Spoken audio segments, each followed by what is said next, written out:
اب پولیٹیشین کا کام ہے کہ وہ ڈیبیٹ کے ساتھ معاملہ کرتے ہیں اور حکومت بناتے ہیں۔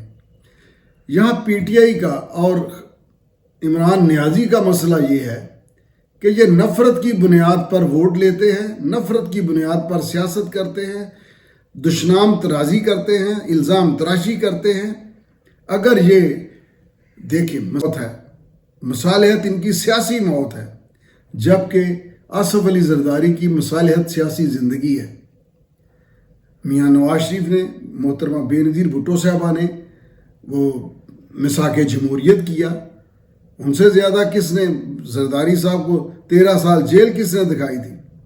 یہ سب آگے چلنے کے راستے ہوتے ہیں، اور پولیٹیشین وہ ہوتا ہے جو ڈائیلاگ کرتا ہے، جو ڈائیلاگ کے ذریعے معاملات جو ہیں ان کو حل کرتا ہے۔ قائد جناح صاحب نے ڈائیلاگ کا راستہ